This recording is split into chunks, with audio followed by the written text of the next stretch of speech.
An empty prayer is better than no prayer. Is that statement correct?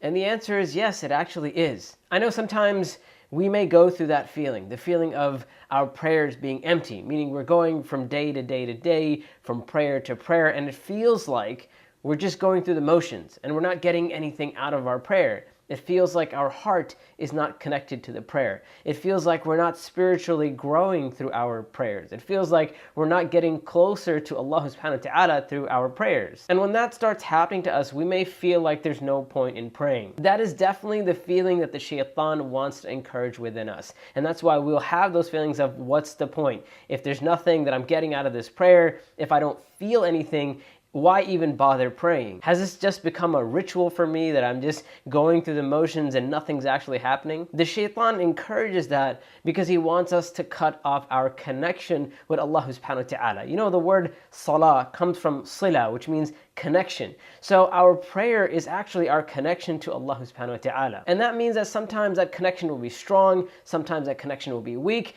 but as long as that connection is there, it means that we have a path to Allah. Once we stop praying or once we quit the prayer, it means that connection has been cut off. And that is why it is important to keep that connection open and alive, even if we're not feeling anything. On top of that, I don't even necessarily agree with the term empty prayer, because I don't believe any prayer is truly empty. Even though it may feel empty, it is never truly empty. The fact that we are purposefully, with the correct intention, going through the motions, it means that there is something there within our prayer. And even a little bit can go a very long way. Maybe 99% of our prayer is empty, but there's that 1% in which our heart is connected to Allah. And who are we to say that that 1% is something that we don't need? Who are we to belittle any deed? Maybe that 1% is enough to forgive us. Maybe we come on the day of judgment and we are grateful that we had that 1%. We all know the story of the woman who was forgiven for all of her sins because she gave water to a thirsty dog. You look at that action on face value and it may not seem like that big of a deal compared to all of her sins,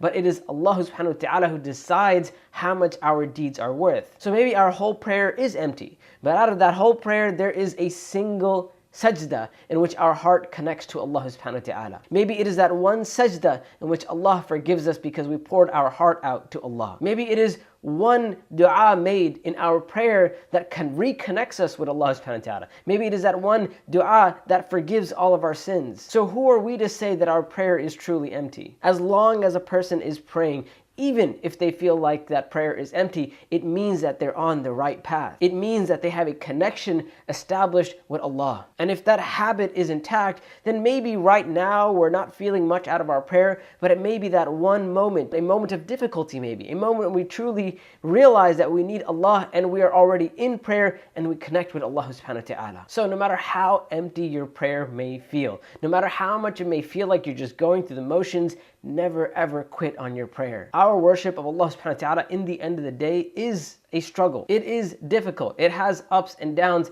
and that is absolutely normal. Don't let the shaitan convince you that just because your prayer isn't perfect or it's not good enough that you should let it go. By that logic, none of us would do any acts of worship because none of our acts of worship are actually perfect. But the point is that we keep trying. The point is that we keep going. The point is that we have that connection established with Allah. And Allah subhanahu wa ta'ala knows best. We ask Allah subhanahu wa ta'ala to give us patience and perseverance in worshiping Allah. And we ask Allah subhanahu wa ta'ala to keep our hearts firm no matter what is happening around us. Allahumma ameen. Before you leave, the question I have for you today is, what do you do personally to keep yourself motivated in your prayer? So those moments in which you are feeling weak, how do you get yourself to keep going in your prayer? Share in the comments below. I'd love to hear your thoughts on this, and I'm sure everyone could benefit as well. Until next time, Assalamu alaikum wa rahmatullahi wa barakatuh.